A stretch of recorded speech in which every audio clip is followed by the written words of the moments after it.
Hello, everyone, and wait a minute. Hold up. Hold on a second. All right. First of all, before we even introduce anything to this show today, there's a reason why I'm wearing one of Carla's tennis dresses, and that is because Serena Williams left the French Open today, and I had a bet with a friend of ours in New York, Ethan D.A., who I advised that if Serena Williams did not win the French Open, then I would do something humiliating in a sense on this show. And I didn't expect this one, but I felt like it was doable. So please pardon my dress, but he asked for me to wear this on this show. I don't know if I can do it the whole time, but I will do my best because it's really kind of awkward for me in a big way. All right? You like that? Oh, we were laughing. We were laughing before we started recording. All right. Real quickly, as Carla and I were writing this show today, we had the opportunity of listening to an interview with Naomi Osaka post her defeat today by Siniakova. Carla, I must put this on her, she wanted to do the introduction today in the spirit of Naomi Osaka. We're going to do this in all good fun. Again, I know even the likes of Novak Djokovic has impersonated people over the years in all good fun. So number one, we like Naomi Osaka, but we're going to do this this introduction as a shout out to Naomi Osaka, which we like a lot, but this one's for you. Well, he likes a lot. I respect her game. All right, so here's how we're going to do it. We're just going to rewind like we just started the show. Here we go. Hello. Welcome to 5K Tennis. What show were we doing? What was, it is, I think it's July, no, it's June, the 1st, and it's, 2000 I'm sorry, I forgot what the question was. Oh, it's 5K tennis, and it's... what was the question? I don't know. I'm going home now, at least after the show, and wait a minute, I am home. But wait a minute, what are we even talking about? All right, all jokes aside, hello and welcome back to another 5K tennis discussion. That was a rough interview to watch. It is Saturday, June the 1st, 2019, and we are here for show number 83. Let's go! Come on! Dressing all ready. Go! Let this thing throw me off, even though the feather hat is on to try to keep you from looking at this preposterousness. So look up here. This is my dress, so... Yeah, it's tight. Yeah. All right. Getting used to this, I guess. Well, that's what happens when you lose bets. Yeah, when you lose bets, you gotta honor them. I had to honor one, so hopefully I don't lose this time. All right, I have my 14-year-old, our producer, that's just like dying laughing, but that's all right. I'm gonna deal with this.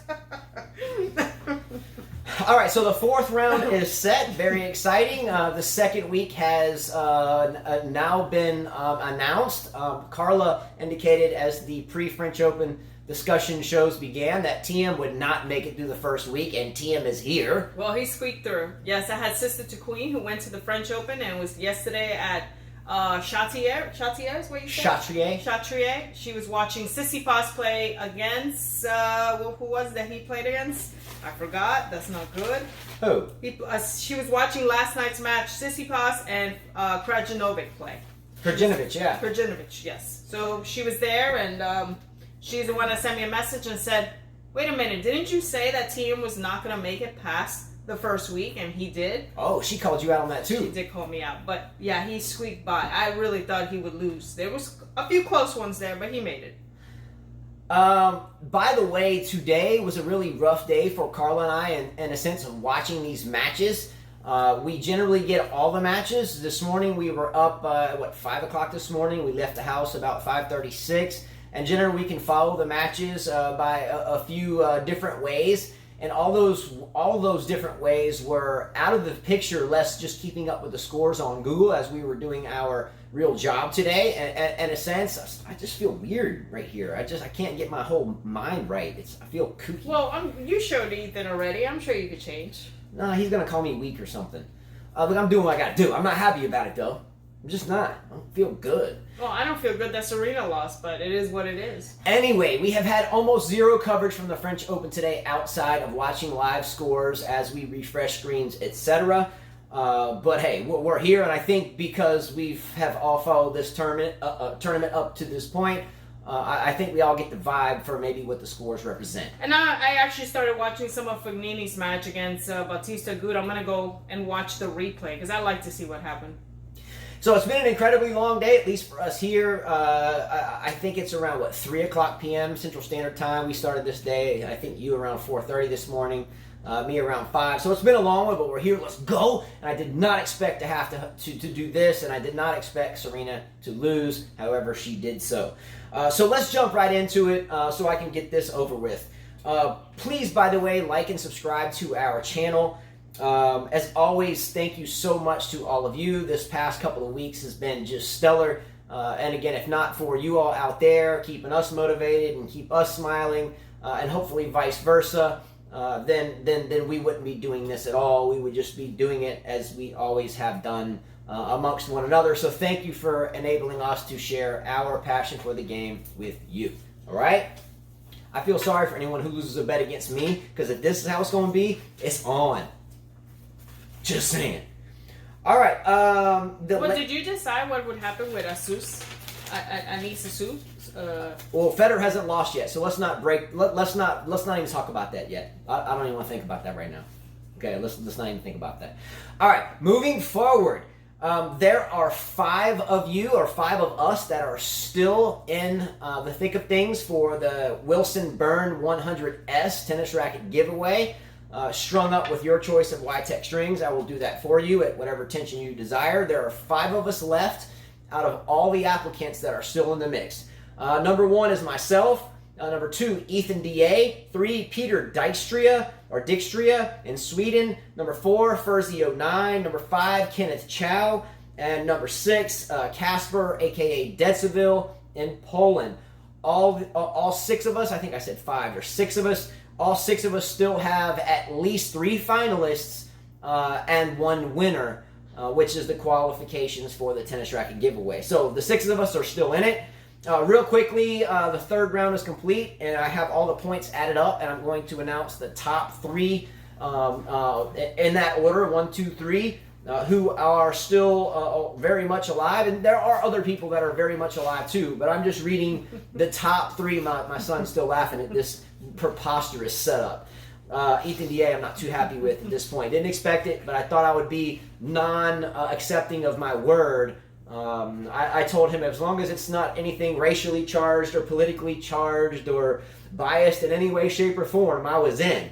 That's just how we get down, being totally cool and equal. And I felt like, yeah, he got me on that one. Because, anyway, another story for another day. Top 3 fantasy team are Kasper. This guy cannot stop winning everything. Kasper has 40 points with 10 players left. Dusan Dramikanin has 36 points with 8 players left. And 2 of us are tied in 3rd, and that's Carla and I. We both have 35 points. I have 8 players left, and she has 9 players left. There are a lot of us that are still... Oh, and Peter Dijkstria in Sweden, and hopefully that pronunciation is correct, is still very much alive at 35 points as well with 9 players left. So there's 3 of us tied for 3rd. Kasper first, Dusan Dramikanin second, tied for 3rd, myself, Carla, and Peter. Okay? By the way, Kasper right away would send me the emails. He would say, oh, yeah, Swiatek won, and then Serena's out, and he sent me his beautiful Excel sheet with all the names and stuff. Very organized, Kasper. Yeah, Kasper busted out the... he's like, oh, and Detseville is his name. I counted for you 40. He said he already counted it for you. It's already done. Yeah, it's probably 1 or 2. No, it's 8:30. He said. Oh, it's early. Yeah. Oh, we was watching soccer. Oh, we were going to give him a hard time for staying up too late for this. Yeah. Okay, we can't do that now. Mm-hmm. That just erased the whole segment. Plus, he's 23 or 24, 23, so he could stay up to 1, 2 in the morning. Fair enough. And won't feel it. All right, moving forward into the thick of things, real quickly, a quick topic that I wanted to bring up. Today, during a doubles match for the women, and I hope I pronounced this correctly, but a young lady from China named Sushan Yang, Yang, was unfortunately the recipient of an overhead from her opponent into the face at the net. Definitely a really intense place to be is at the net. First and foremost, we hope that this young lady, Miss Yang, is okay. I know she finished the match, so it was all thumbs up, I would assume, obviously. Hopefully she gets a post-match check to make sure there's nothing else that's going on underneath the radar, and no jokes meant here at all. To take a tennis ball in the face, I know I've taken some to the point of blood. You've been with me. I know you have taken some to the face with blood. I've been with you. I know you've had perfectly round bruises in the thigh with your brother. We all get hit at some point in time. Generally, though, when we get hit square in the face or however it may go down, is either we're not quite on our toes enough, or someone has kind of lost focus of a ball being in play, or you have some buffoon that's smacking balls around the tennis court without even paying respect to whoever else is out there. Not always. Accidents do happen, but this is just a quick topic, real fast. Does anyone disagree with me that the most intense place to be on a court at any particular point in time is at the net? No, it is the most intense. So, especially if your opponent has a weak serve, they might come after you. So many. I mean, not your opponent, your partner. Sorry. Yeah, so many young players that we have the opportunity to meet or come across, and we hear stories from other coaches every single day that we talk tennis with on a daily basis outside of this. And to a lot of everyone's disappointment is sometimes coaches will meet new students that are at an intermediate level or an aspiring level from the baseline, and then everyone thinks that they're the next greatest thing. But then you bring them out and then you bring them into the net and you realize that they can't hit a volley whatsoever. They have no idea what footwork is at the net. And again, I'm not saying that this young lady, sorry, I was going to confuse the name, but Xiaoxian Yang was not on her toes. Surely she was. It was a bad accident. This is just a reminder, though, of footwork at the net. You have to be 100% on point at the net because this is what can happen. And again, I'm not saying that's what happened. It was an accidental, just a snafu thing, right? Mm-hmm. But please always be on your toes when you're at the net. You can still get hit in the face, yes. But does anyone disagree that being at the net is the most intense place that one can be in? I agree. Yeah. All right. Yes. I really want to take this off, man. It's really messing with me. Well, I like feeling your arms. Come on, man, with all that stuff. All right. By the way, as we move forward, I was talking about training at the net. When Carla and I coach kids, we do bring them to the net, and we don't necessarily aim for their heads. But we do drills where we are going to bring some heat in their general area so they can get used to being on their toes, the feel of a real ball coming at you, high speed, and being able to be confident up there so you don't always retreat to the baseline, right? Right? Correct. All right, Carla, let's get into the French Open draws. Let's start with the women's. And this is your rodeo. Everybody says you don't talk enough. Carla has been working diligently. Well, today you're talking more, but... All right, but it's all you now. All right. The number one player in the world, Naomi Osaka, from Japan, goes down to Katerina Siniakova. 6-4, 6-2. From what I saw, I watched... I had to preview the match since we were working. We couldn't really watch it.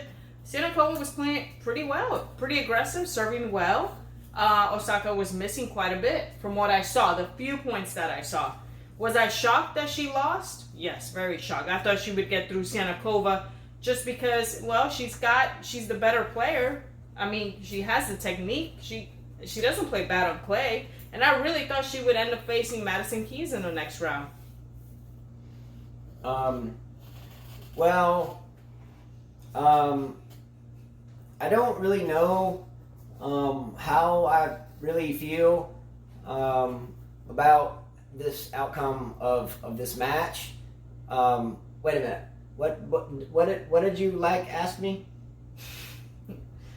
Well, they did ask her, was she disappointed or?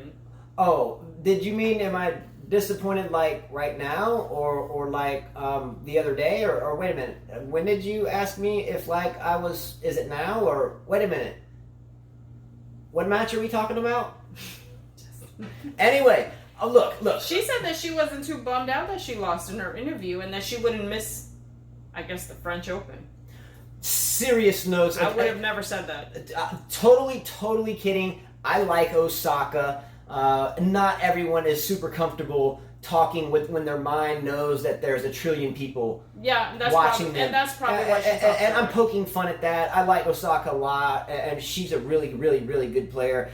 With Siniakova winning this match, the Czech girl, if I remember correctly, good for her to be here. I don't think it's a big And shot. she's young. She's 23 years old. I didn't know she was that young. Yeah, I don't care what excuse that came from Osaka. You know, she didn't make okay. excuses. She didn't really make excuses. She just Not excuse, but you know, I think she said, well, I don't know if it was I'm not used to being at this ranking and then having so much pressure and not being able to handle it. Say that. But she has won 2 majors. I mean, she won the U.S. Open and then she won the Australian Open. And I wouldn't feel bad for her. So yeah, she'll be fine in grass and she'll be fine in hard court. She's sitting on 20-30 million in the bank. I mean, she's good. She's good. Not only that, it's going to take time for her to learn how to play on the surface. She's not bad on it, but she's not great. Just like Serena. It's not their best surface. Their shots are more effective on a hard court or a grass court where they hit the ball with speed. Well, it's going to be a winner. Not here. Most players can slide. And from what I heard, the courts were really soaked, so it'll really slow down everything. She's a fine-tuned athlete. She's a good girl. She's a strong girl. She can play the game. She's good, is all I'm getting at. I don't buy into all the theatrics of acting like a little girl or a little princess or whatever. Do you think she's going to keep I don't get into all of that. She's a good player. She lost, is a great and let's player. move forward. She won 2 U.S. Open, Australian. Yeah. How much better can? I'm not. I mean, can you want? Yeah, I'm not trying to press buttons like I don't like her. So please don't think that. I'm having fun with the situation that this girl is a great player. Lest we not forget, she's ranked number 1 in the world. She's won 2 out of now the last 3 majors, beating Serena in one of them. I forgot who she beat. Kvitova at the Australian Open. I thought it was Pliskova. No, Kvitova at the Australian Open. Anyway, but at the end of the day, she's fine, and then she finds a way to act like a little girl, and I don't like, I don't know, I wish I had my surfboard so I could go rip up the swell. Do you think she'll keep? I mean, that's just getting more views, and she's a good player. She's going to be fine. Do you think she'll keep the same coach? That's a great question. I didn't think about that one. I mean, there's an old saying here in Alabama, if it ain't broke, don't fix it.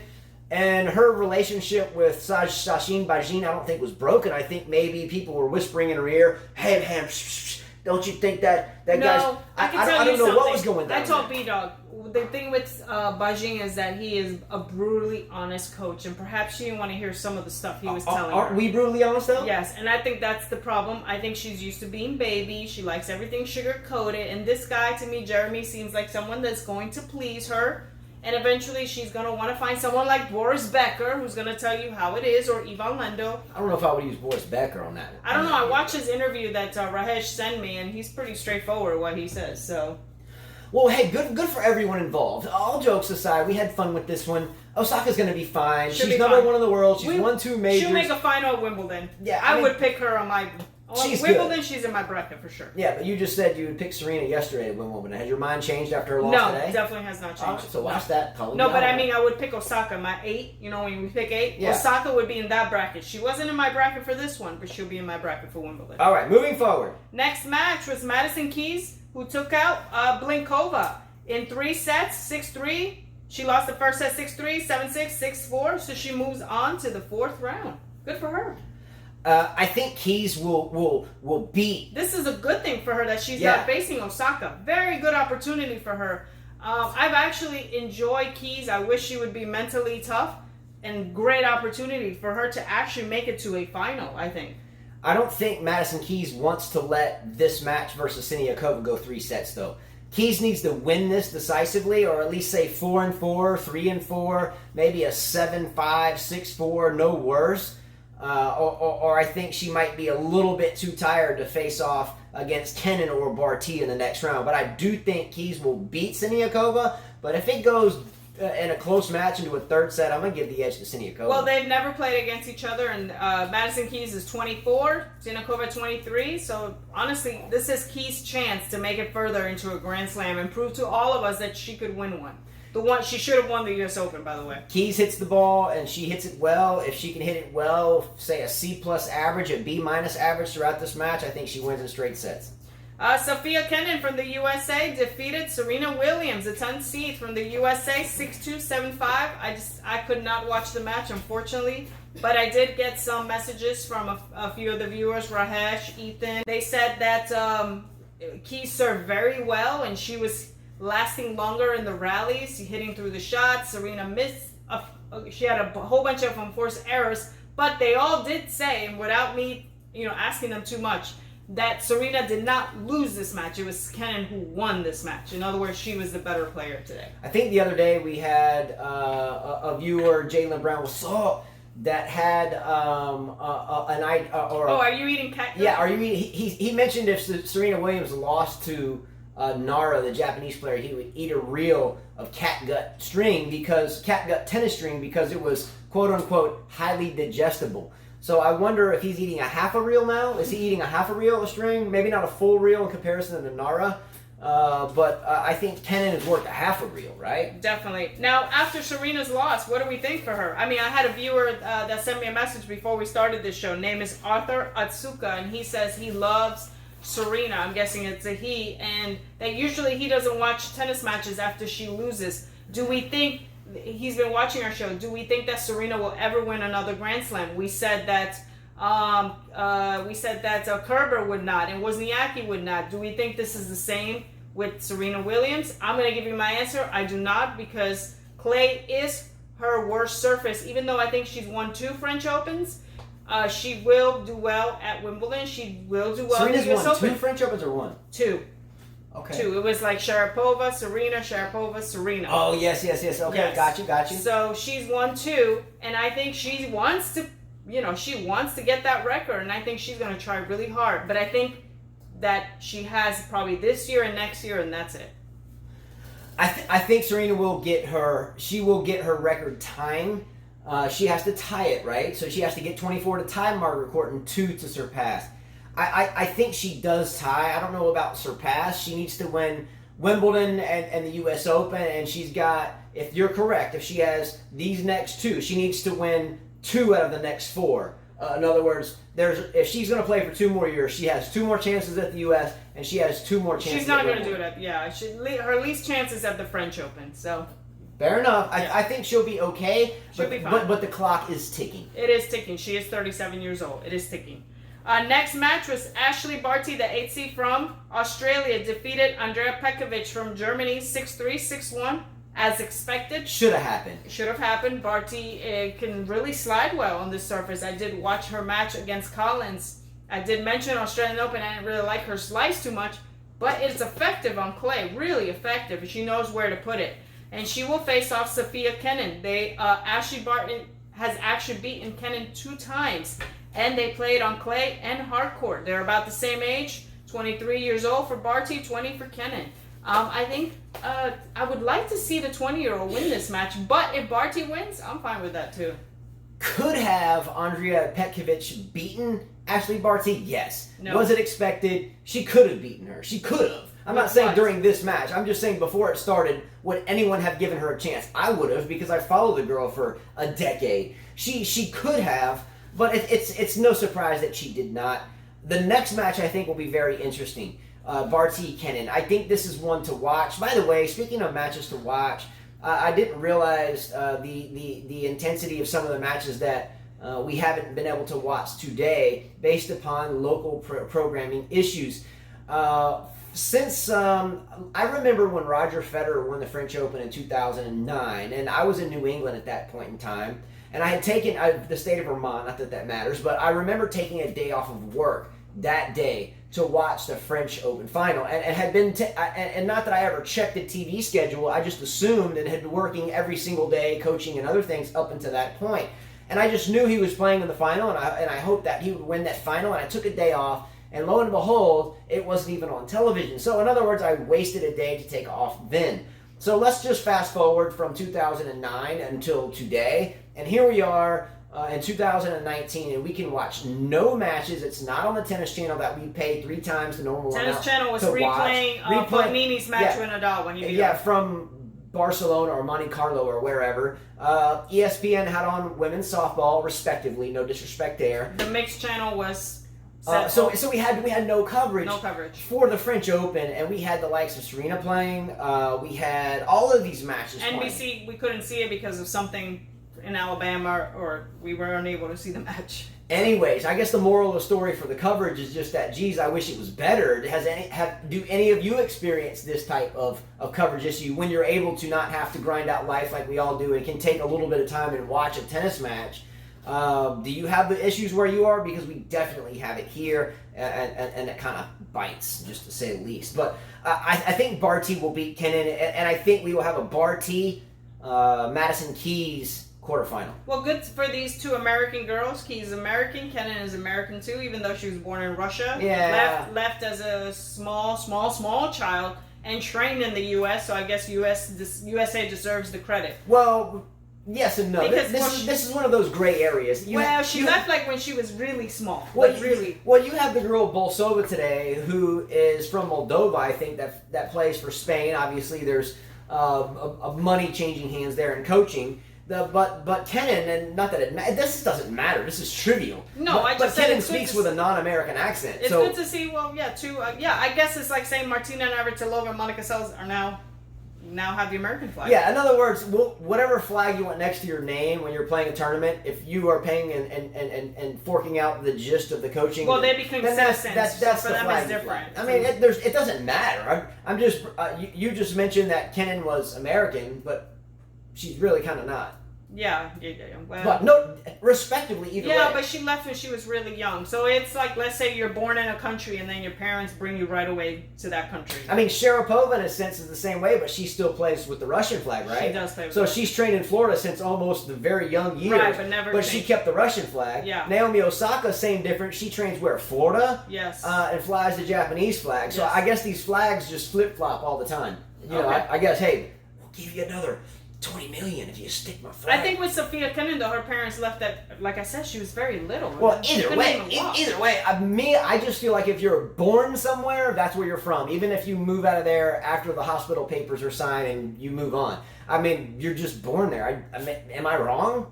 I don't know. I guess we flip flags for money, but wait a minute, isn't that what politics She didn't flip flags war for money. is all about in the first place? I don't know. I don't know her story very well. No, again, I'm just saying. I think if you're born somewhere, that's where you were from, and you should respect that. Yes, definitely. That's what I think. Definitely. Don't know everybody's individual stories, but I feel like if you're born somewhere, then represent that. Well, we do know Madison Keys is from the United States, so. Yeah.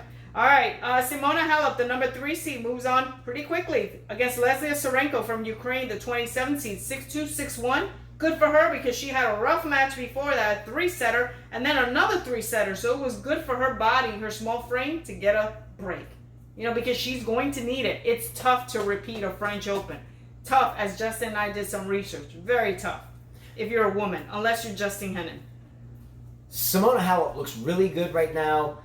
She looks good on the court. She looks good off the court. It looks like she's really kind of grown into, you know, when I started watching Halep, she looked completely different. I won't get into all the adjustments here and there, but nonetheless, she had to do it. She has morphed into a really good tennis player. It always has been. But Simona Halep now for me is someone that I would consider an ambassador of tennis.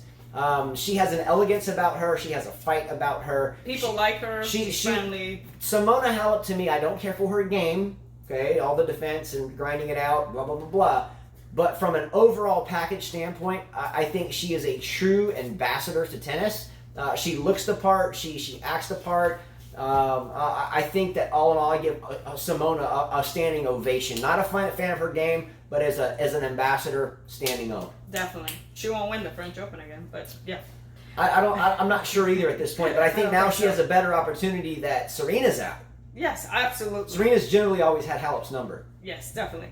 Well, Iga Swiatek defeated Monica Puig from Puerto Rico. Took her out, lost the first set 6-0, but then went to win the second and third 6-3, 6-3. Good for the 17-year-old, and she's going to face Simona Halep, which they've never played. Simona Halep's 27, and this young girl is 17 years old. 10 years difference.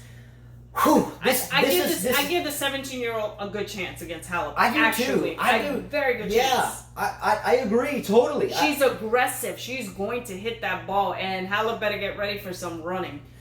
My only question mark is Halep's experience too much for Swiatek to overcome? I think that Swiatek has nothing to lose. So she can swing more freely? She's going to swing freely, yes. The pressure is on Halep because she is the defending French Open champion. She's older, and she's the number 2 seed or number 3. She's expected to win. What seeding is Halep? Number 3. So she's expected to win this match. So Look, the pressure's on her.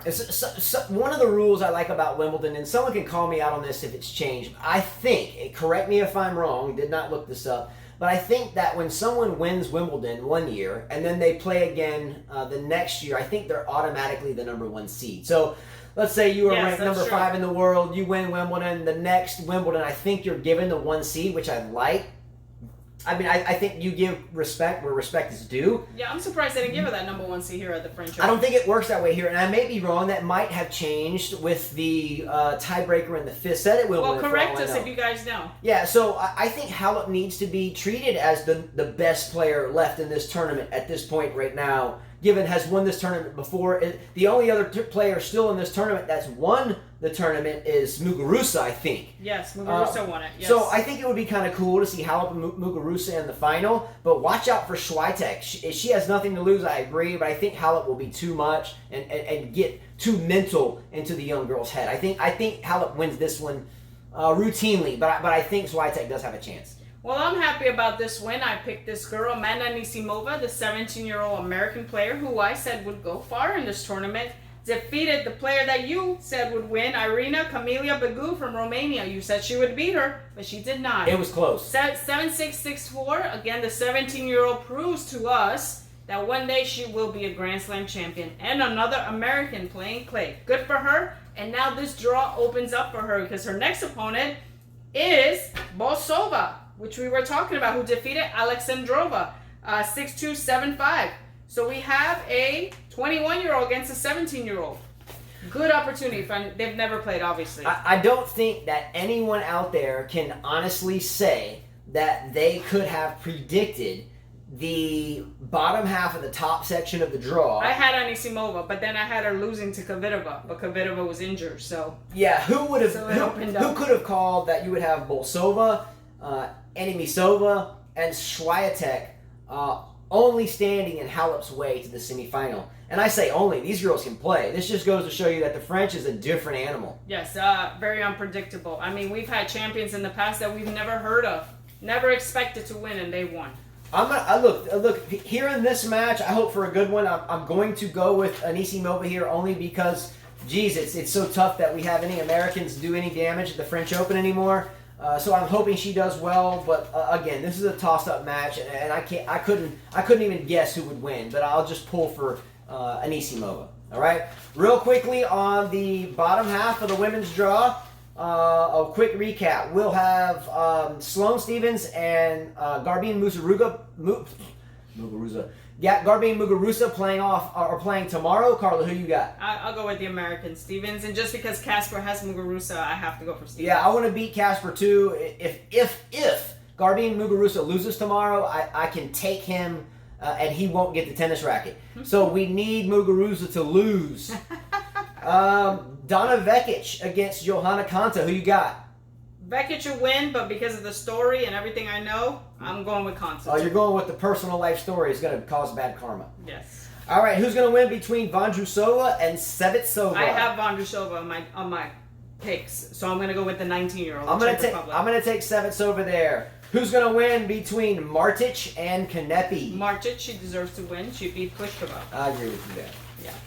All right, let's flip it on over and let's get into the men's results from today. Let's rock and roll. Well, Stefanos Tsitsipas got to finish his match, and he defeated Krajinovic in 4 sets, and will be facing Stan Wawrinka, who finished his match from last night that got suspended against Grigor Dimitrov, 7-6, 7-6, 7-6. What a blockbuster match! The two one-handers playing against each other. Don't forget about Federer out there. The older one, the 34-year-old, against the 20-year-old. They've never played against each other. This will be a beautiful match to watch.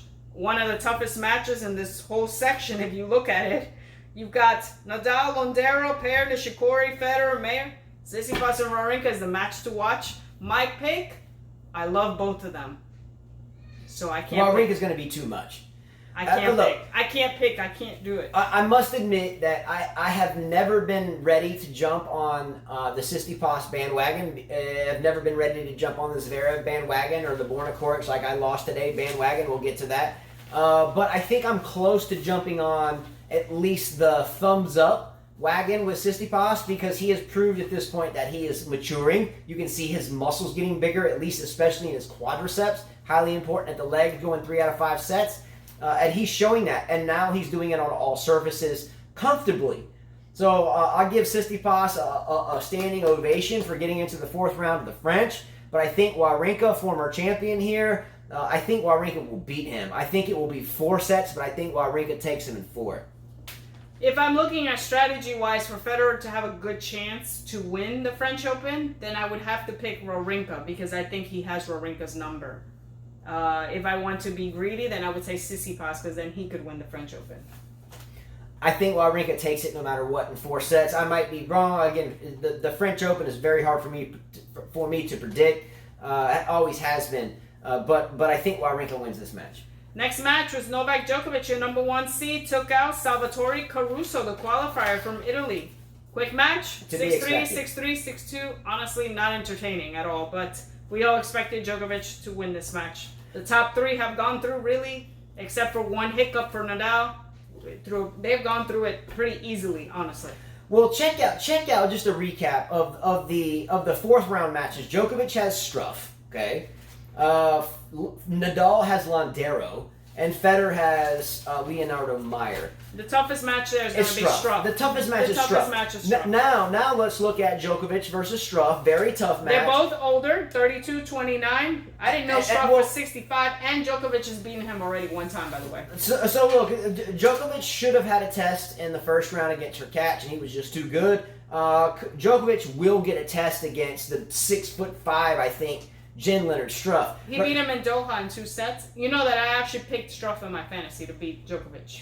If Djokovic can beat Jen Leonard Struff in straight sets, this will definitely be a statement. This guy Struff, he can play. He's a beast. Well, he took out your guy, Borna Coric, the 13th seed in 5 sets. So, I mean, he took out Albat before that. He took out Shapovalov before that. So good wins for him. Look, I don't think that anyone can ever use fatigue as an excuse to not playing very well this deep in the tournament, especially at this level. You're a prime professional athlete, and you should be trained to go as deep as it takes.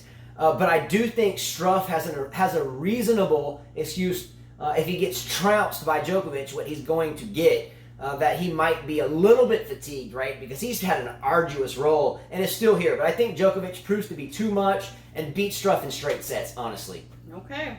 The beautiful beer, Fabio Fognini, the 9th seed from Italy, takes out Roberto Bautista Agut, your 18th seed from Spain, 7-6, 6-4, 4-6, 6-1, and will face off Alexander Zverev, who took out Dusan Lajovic in 5 sets. This was... Zverev had won the first 2 sets, and then Lajovic came back, and then Zverev took him out. And by the way, Fognini and Zverev played against each other before. They have a 1-2. 1 Fognini, 2 Zverev, and the last time Fognini beat him was just recently in Monte Carlo, 7-5, 6-1. I'm giving this match to Fognini. Yeah. I'm going to. I'm sorry. That's a tough one. Let me see. Zverev's played 5 sets, 3 sets, and then another 5. I'm giving this to Fognini. That's a tough one. What do you all think? Who do you think wins this match? Fabio, the beautiful beard Fognini, or is it the young Alexander or Sasha Zverev? I think Fognini's going to get under his skin. I think he knows how to play him well. He's going to give him stuff that he doesn't like, junk. Just hit it to his back and bring him to the net. That's all you got to do. I think Zverev can out-hit him, though. On this day. I like Fognini. I've grown to like him over the years. I mean, he's hung in there for I have Fognini going to the next round. He's hung in there for so long. Look, I'm not a huge Zverev fan at all, but I think this kid probably now has a chip on his shoulder. At least I would hope so. You know, he was such an aspiring young player and has really had a rough go this year. I hope that this kid has what it takes to win this match, but either one of them, let's be real, is going to get trounced when they meet Djokovic. Does anyone doubt that? I mean, I hope Zverev gets a chance for confidence moving forward that he can get to the quarterfinals of the French Open. He's young. I hope he wins. Do I think he will? I don't know, but I hope he does, and I'm going to pull for him. Your next player is Dominic Thiem, the 4 seed from Austria. Took out Pablo Cuevas from Uruguay, 6-3, 4-6, 6-2, 7-5. Another 4-setter for him. And this will be an exciting match because he faces Gael Monfils, who took out his compatriot Huang, 6-3, 6-2, 6-3. Gael Monfils against Thiem. They've played each other 4 times. And guess what? Dominic Thiem's beat him all 4 times. It's fixing to be 4. But I think it's his number. It's his number. It will be his number. And I think this guy will make it exciting. He will do a lot of trick shots, and I'm rooting for Monfils on this one. I don't know about the whole trick shot thing. Well, he does things between his legs. He jumps up high. I have to call you on that one out because I have seen Monfils do those antics and trick shots a million times over. No, that's not what I was going to say. Okay, see, what? These women, they don't even let you finish talking. They just interrupt you because they think they know what's coming. I know what I'm saying. But they really don't know what's going to come. I know what I'm saying. I was going to say that. Yeah. Pardon me, Carlita. Yes, go ahead. AKA Well, with the Pocahontas. dress, it's kind of hard to respect you there, but go ahead. I'm good. I'm respectable. Get this done. Look, Monfils pulls these antics or trick shots generally if he's way ahead or if he's way behind, first of all. Second of all, I haven't seen any weird kind of astral antics since he did it against Djokovic, I think, at the U.S. Open. He still does his trick shots. He just did it. Well, again, but yeah. I don't think he's going to pull it out in a quarterfinal match against Dominic Thiem on his home turf. Fourth round. Whatever. I think he might pull out an in between the leg shot or jump up for some weird overhead. If he's up 6-1, 6-0 and he's in Stuttgart or something. No disrespect to Stuttgart, but just saying, I don't think he's going to pull out any trickery against Dominic Thiem up or down and on Chatrier court. We're gonna watch at the French Open. Okay, if he does one trick. So you're telling me one trick. What's the bet? You're telling me that Gael Monfils, now as a seasoned veteran, is gonna go out and pull off some trickery in front of his home crowd when he's almost. This could be his last chance to ever get this far. He'll do at least one. Yes. No, I disagree. I think Svitolina will keep his butt in check and make sure he stays smooth. And social media she does. There are some weird posts there. I don't care. I don't watch all that stuff. That's your deal. I don't watch that. I got top. No, I mean, they put it on the tennis channel stuff. So okay, but I don't pay attention to that. All I'm saying is that she gets. Do you believe him with the dress? No, I don't. Monfils is going to beat Thiem. He's going to beat Thiem. Moving forward, he's not going to pull off any trickery to do it. Well, I say Monfils wins too. Yes. All right, he's not going to look like a buffoon doing it. He's going to act like an athlete. Let's go, Monfils. Let's go. All right, next match, Karen Khachanov, your number 10 seed from Russia, defeated Martin Klisan from Slovakia in 3 sets and will face off Juan Martín del Potro, who won pretty convincingly today against Thompson, 6-4, 6-4, 6-0, although you said Thompson was going to beat Potro, but it did not happen. I thought he would. Of course it was not going to happen. So we have two. What do you mean, of course it's not going to happen? Of course Djokovic. Of course Del Potro might not even play the next tournament because his wrist might fall off. I don't know. How can you tell me? How can you tell me that? Look, he had an opportunity. Jordan Thompson is not 6-4, 6-4, 6-0. Well, I can't help the bagel in there the was third. no opportunity there. Anyways, you'll have a match against 2 tall guys. One, I don't know how big Juan Martín del Potro is. 6'8". 6'8". No, I think he's 6'6". And then you got Khachanov, who's tall as well. Khachanov's like 6'9" or 6'8". Well, they've played 3 times, and the 3 times Potro has beat him on hard court. One's 30 years old, which is Potro, and the other one's 23 years old. Look, I'm a huge Del Potro fan. You know I like him a lot. I'm rooting for both of them. I'm not even picking one at this one. She just likes Khachanov because his nickname is AKA Thor and she thinks he's hot. But I also feel for Juan Martín del Potro, and I would love for him to win another slam. I just think French Open's kind of tough on him. I like Del Potro a lot. And yes, he beat Federer at the U.S. Open. And yes, I was heartbroken because he was up 2-0 when that happened. I like Del Potro a lot. But I can't trust his fitness to go 3 out of 5 sets on clay through a final. That's why I didn't pick him. So it upsets me in a sense. That I didn't pick him, but at the same time I look back, I would have never picked him. I still wouldn't have picked him because I don't know if he can remain healthy. He might slip and fall and hobble off the court in the first game of the next match. I don't know. Even if it was on grass or a hard court at this point, I still couldn't pick him just because I don't know how his body's going to react. Right. So interesting that he's here. I think one or two of you picked him on the fantasy team, hence why a couple of you are still very much alive right now if you're not in the top 3. Just saying. Big time pick. Anyway, real quickly, Carla mentioned earlier that one of our viewers, Sister to Queen, who's a fellow Californian, she's out there in the California area, but she is in France at this point at Roland Garros. Just the other day, Carla and I brought up a topic about a little boy being almost trampled by the crowd while fighting over a towel that belonged to Stanislav Wawrinka as he was throwing it to the crowd. We mentioned that, everybody's always in a hurry. Everybody's always in a hurry to get somewhere, yet to wait at a stop sign. We brought up an example of, you're driving down the interstates or just a road and some car passes you, whoa, gets in front of you, boom, and there's just a stop sign right there, and you're right behind them anyway. But lo and behold, here we go this morning. There was some talk about a stampede there. They moved the Dimitrov-Wawrinka match to another court. There was another match elsewhere, and the crowds were flip-flopping. And here we go, people in a hurry and getting into a stampede. Some people could have been killed, right?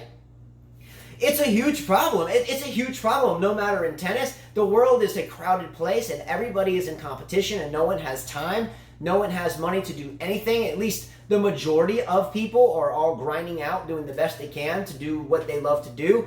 And it's a problem. Also, they should have organized that a little bit better, knowing that that's going to be a big match. And people bought tickets for that match. Well, yes and no. I'm not going to blame anything on tournament organizers, number one. I've been around thousands of tournaments, helped them progress, work with directors, ball boy, you name it. And it's a difficult place. You can't put that on the tournament. Sister to Queen said that those people that bought tickets to see that match weren't able to see it because they moved the court. So that's but I understand that. But think logically for 1 second, a little bit more simple. Yes, I am thinking. Everybody's rushed. Everybody's so quick to put the blame on the tournament. Nobody's or put the blame here, or put the blame there, or put the blame. Let's blame this person. This is the reason why I love tennis, because if you go out and play singles, who are you really gonna blame for losing? Okay, I guess you can blame your coach, and that's why I don't like what. Who are some of the coach blamers? Sevitsova, Potty Mouth, Putin Seva, all of these. There's a million players that look at their box and be like, I just missed this shot. Who did it not long ago? Sousa. Hit a ball in the net. It's like, I missed a shot. Shame on you, coach. All I'm saying is everyone is so quick to point the blame at, let's say, the French Open. They shouldn't have switched. I get it. They probably shouldn't have.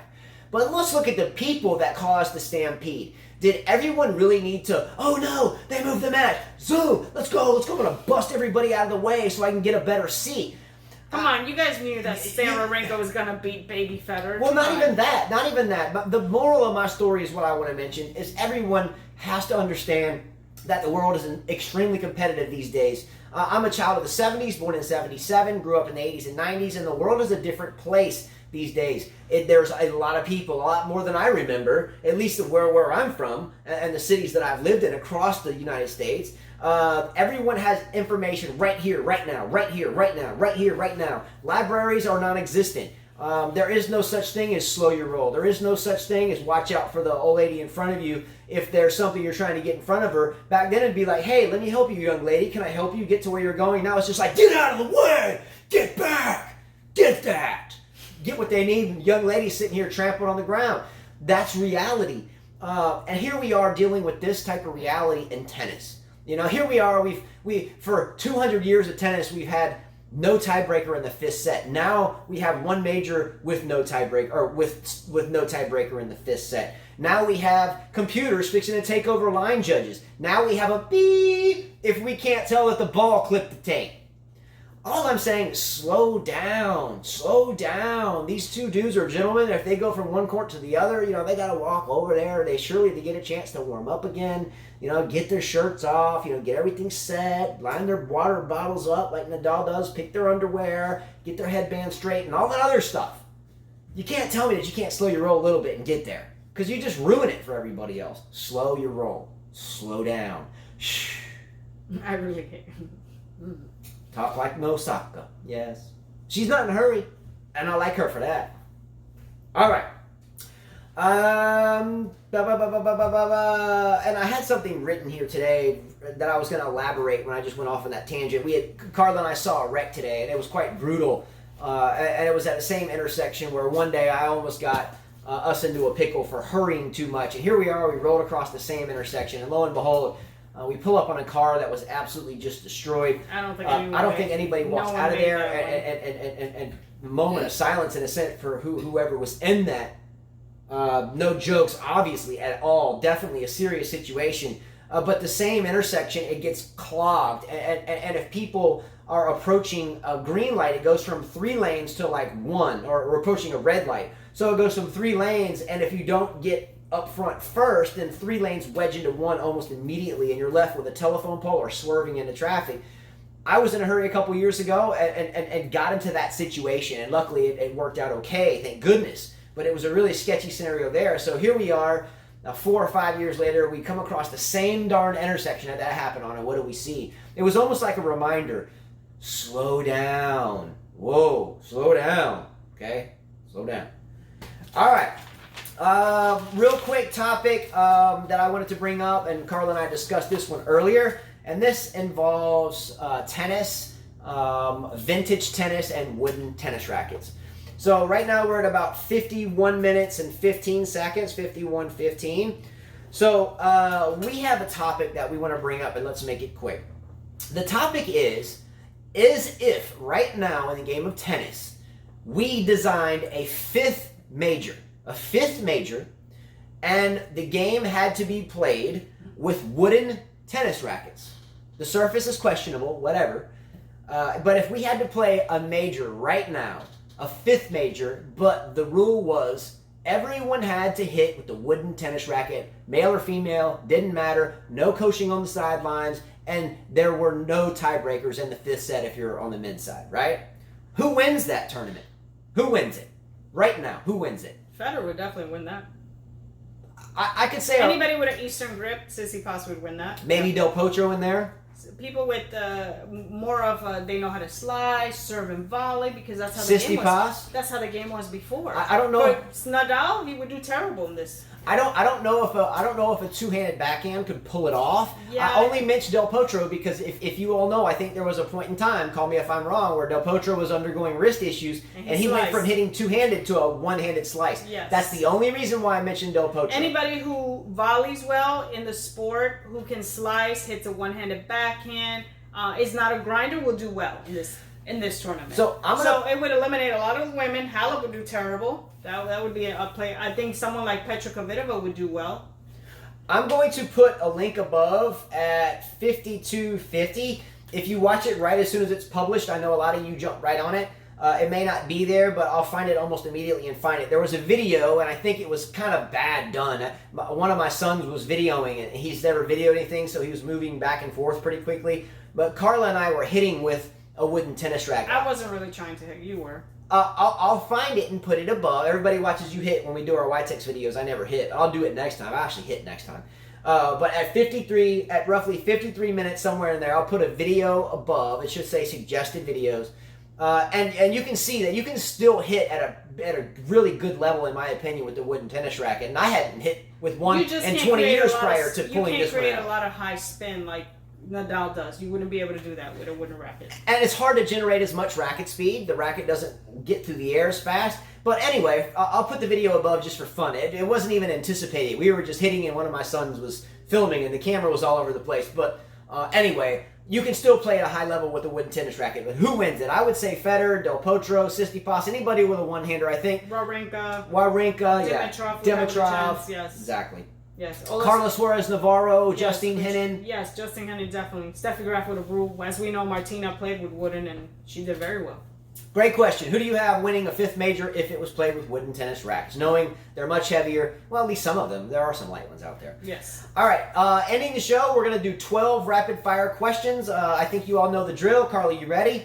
Don't look at my questions, Carla, and if you're answering them, type them in as you listen. And, I know Casper does. Yeah, we read them all the time. We just run out of time to read the answers, but we check them all out and laugh a lot. Okay?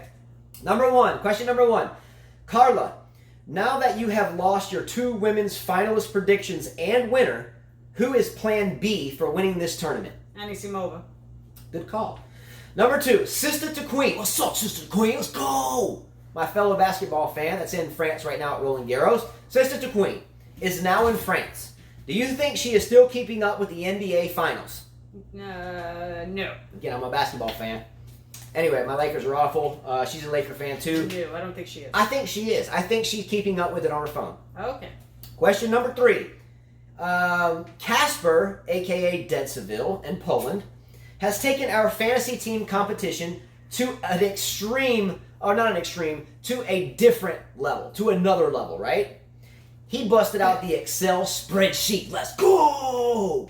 Come on. I showed it to all my kids, by the way, Casper, and they were all laughing. No, I wasn't laughing. I was like, yeah, this guy knows what's up. That's how you remember that. They were like, wow. You got to keep up with your team. I get it. Okay? So he has taken the competition to an entire new level and brought out an Excel spreadsheet. And it's kept us in the loop. Finish this thought. Out of A through D. A, B, C, or D. A, he needs to get more sleep. B, he has no shot at beating us in singles or doubles. C, this is a fine-tuned competitor we are lucky to know that knows it's about studying and taking notes. Or D, all of the above. D, all of the above. Yeah. Anybody, in my opinion, that is a tennis fan or a tennis player, and they keep up with it, it takes a lot of thought, and you can tell he prepared his teams for fantasy and the tennis racket giveaway, and I give him a standing ovation. Definitely. For taking it to that level. Much respect. Which means he's a tough competitor on the court. Tough competitor. That's why I put that in as option D or C. Yeah. Question number 4. Gael Monfils versus Dominic Thiem. Who wins? Monfils. Question number 5. I've asked this before, and I'll ask it again. Will Serena Williams ever win another major? Yes. Number 6. Who has the better shot at moving on from one another? Donna Vekic by beating Johanna Konta, or Stanislas Wawrinka by beating Stefanos Tsitsipas? Donna Vekic by beating Konta. Definitely. She has the better draw. I think they both have a good chance of moving on from one another. Best of luck to you both. Oh, you mean like, yeah. Oh, definitely. Yeah, like in a personal way, they get to move yes, on. Well, yeah, she's 22. He's 30-something. It was a joke. Yeah, no. Jeez. Flew right over that head. Yes, it did. Number 8. If you were playing against any player that... Excuse me. Sorry. I forgot what I wrote. Okay, here we go. Do you use the strategy of aiming at your opponent in singles or in doubles when they are at the net? Of course. All the time. Okay. Question number 8. If you were playing against any player that you were going to aim for at the net, and you could pick who to aim for at the net, who would it be? Djokovic. Mine? You. Well, you've tried, but you can't. Wait a minute. I was hoping you would say me so I could say you. She just totally admitted to all of you she doesn't like Djokovic. I've hit you before. What? I've already done that. Why would I mention That was it? another joke. She just busted out what I'd rather smack Djokovic in the face with the ball. Yeah, See that? why not? See, don't let her fool you. I told you. See, you just let a cat slip out of the bag. That's why we do rapid fire questions. Told you. Wasn't a conspiracy theorist. All right, you ready? Carla, we left the house at, I wrote military time, that's how I tell it, but we left the house this morning at 5:30 a.m.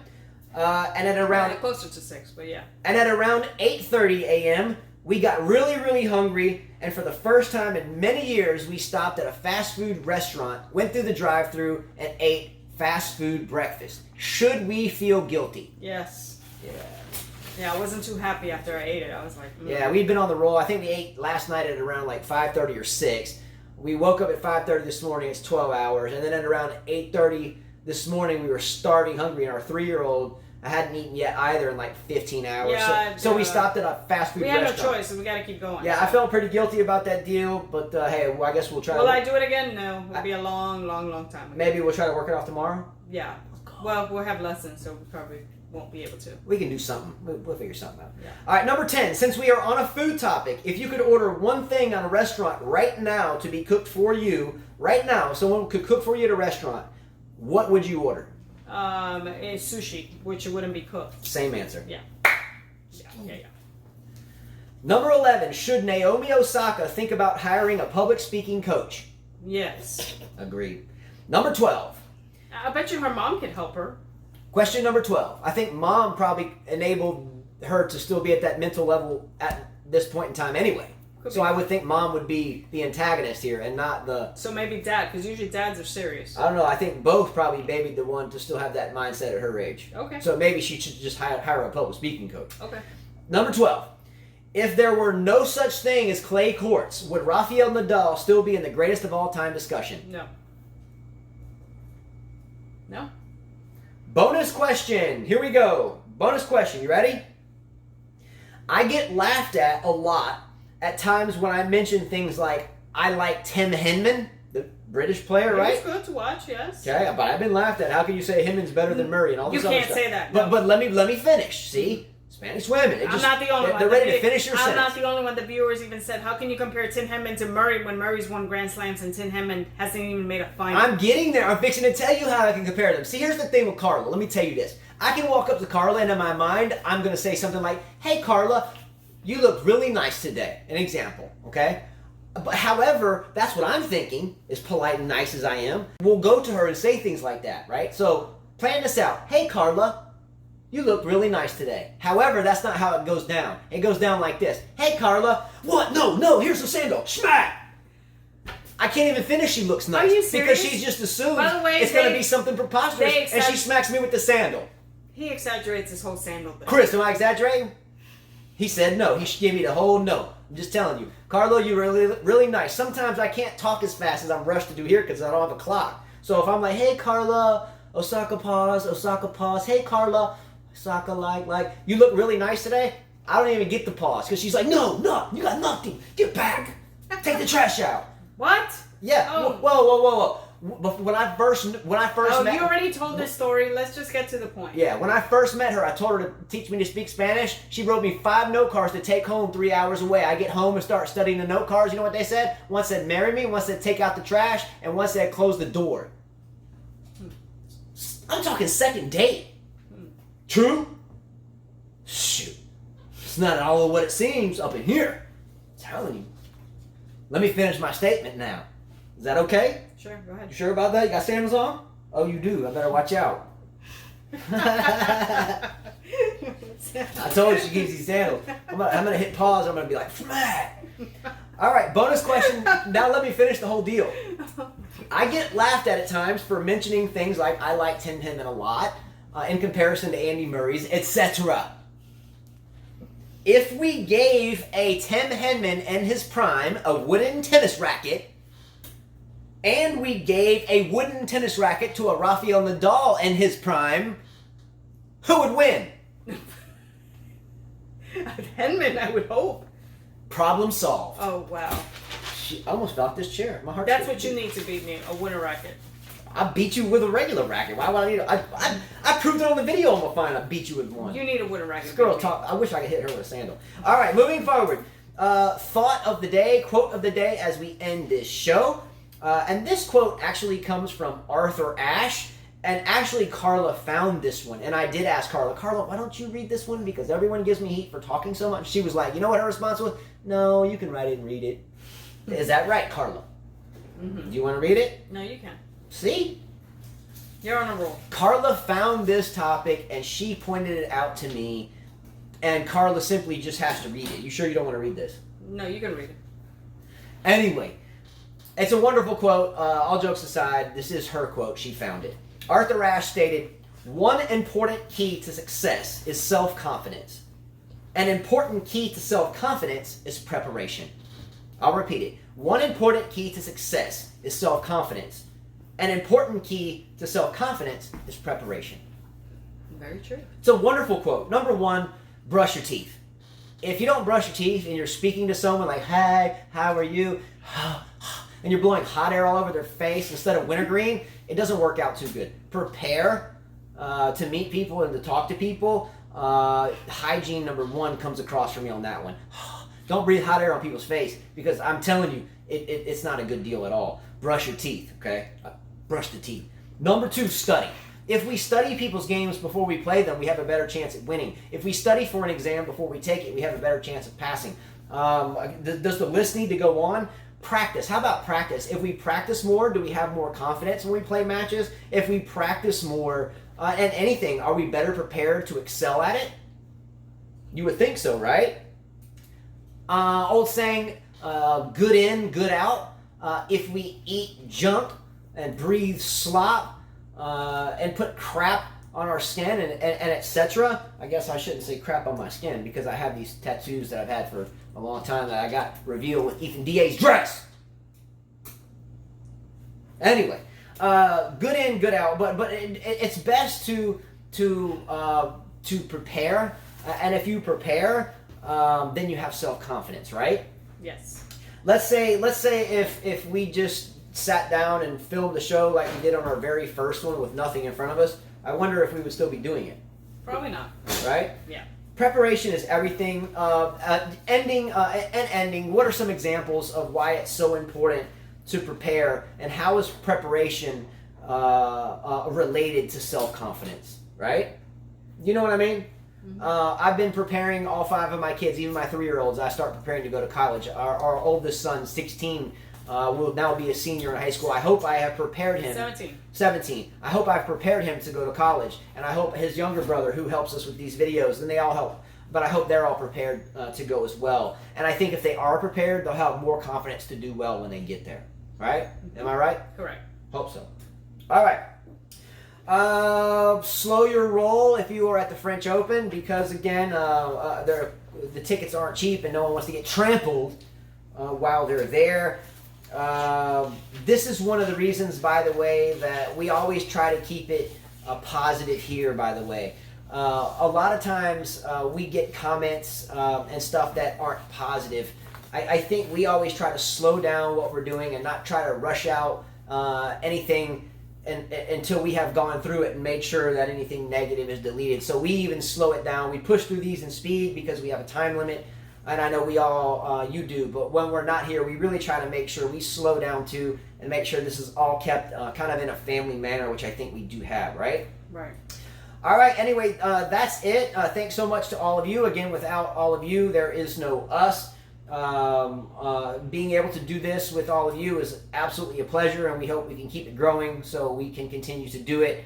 Hopefully we meet our goal, and if not, then we'll see what happens if we do not.